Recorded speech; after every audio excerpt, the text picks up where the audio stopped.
eklerimizi yok ettiler. Her yemeklerimize katıktı bu. Burcu kokulu keklerimizi yok ettiler kuzum. Bizim dağlarımızı talan ettiler. Çöl ettiler. Sularımızı kestiler. 3 vade ettiler. Gece gündüz çayırını duruluyor sesle kıyametten tozdan. Her şeylerimiz toz içinde kaldı. Biz bu sinimizden sonra bize neler dediler, bizden büyüklerimiz bize o memleketi bırakmış, o toprağı. Biz toprağımızı vermek istemiyoruz. Biz köyümüzden gitmek istemiyoruz. Biz bu sinimizden sonra, ben 82 yaşındayım. Bak bu bir kendim için düşünmem, bütün herkes için düşünüyorum ben. Ben herkes için yapmasın, bize böyle etmesin. Biz nereye gideceğiz bu sinimizden sonra? Anamız, babamız, kocamız hepsi kabristanlarımızda yatıyor oğlum. Hiç dinlemiyoruz kuzum. Talan etti her yerlerimizi. Yazık değil mi? Hep hayvancılık yapıyoruz. Sürü şey yapıyoruz. Tarla baca yıkıyoruz yavrum. Hiçbir şeyimiz, aşlaklarımız bile kuruyor yavrum. Hiçbir şeyimiz kalmadı. Biz toprağımızı vermek istemiyoruz yavrum. Nereden geliyorsun? Yaşayamayız. Bizim zeytinimiz, tütünümüz, ekinimiz, biz hiç onlar olmadan yaşayamayız. Bunlar lütfen bizim elimizden almayın. Biz ekin, tütün, zeytin olmadan yaşayamayız. Biz taş ocağı, enerji bilmem bir şeyler istemiyoruz köyümüzde. Biz huzur istiyoruz, huzur istiyoruz. Basına ve kamuoyuna, ülkemizin topraklarına, zeytinliklerine, meralarına, ormanlarına, korunan alanlarına ve su varlıklarına göz diken sermayenin işgal yasasına da, sermayenin iklim kanununa da geçit vermiyoruz. AKP-MHP iktidarı yine bir talan düzenlemesi olan torba kanun teklifiyle karşımıza çıktı.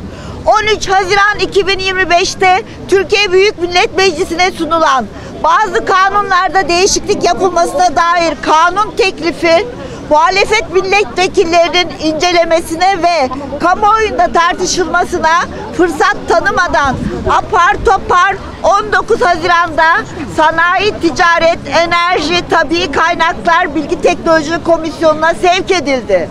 Eski Bakan Mustafa Varank başkanlığındaki komisyon toplantısına şirketlerin ve bazı seçilmiş sendikaların temsilcileri alınırken çeşitli illerden gelen köylüler, ekoloji örgütleri ve baro temsilcileri alınmadı.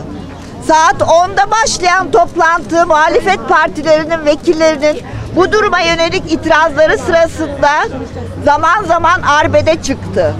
Köylülerin meclis bahçesindeki oturma eyleminin ardından bazı temsilcilerin katılımına izin verildi ve komisyon öğleden sonra çalışmaya başladı.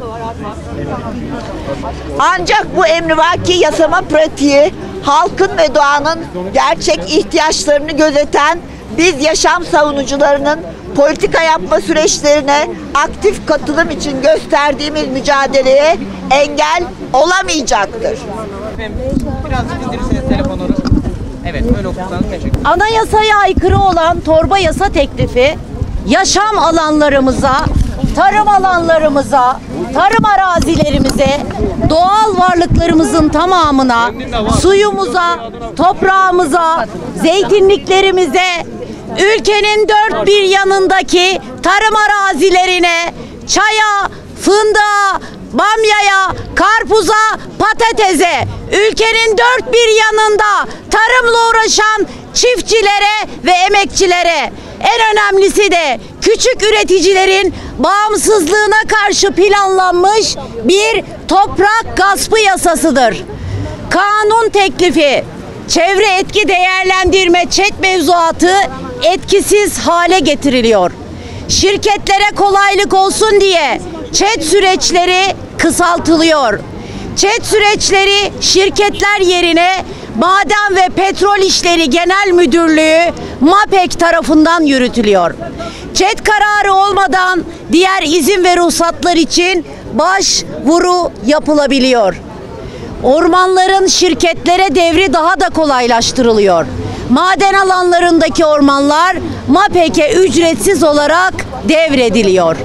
Milli parklar, korunan alanlar, sit alanları, sulak alanlar, yaban hayatı koruma ve geliştirme sahaları, enerji ve madencilik yatırımlarına açılıyor. Zeytinlikler maden ve enerji şirketleri için kamusallaştırılarak köylünün elinden alınıyor. Çay tarlaları ve fındıklıklar ve ülkenin birçok yerinde de tarım arazileri enerji şirketleri için kamulaştırılarak köylünün elinden alınıyor. Yatağan Termik Santrali'ni işleten Yatağan Termik Enerji Üretim AŞ ile Yeniköy ve Kemerköy termik santrallerini işleten Yeniköy Kemerköy Elektrik Üretim ve Ticaret AŞ'ye özel adrese teslim kanun çıkartılıyor.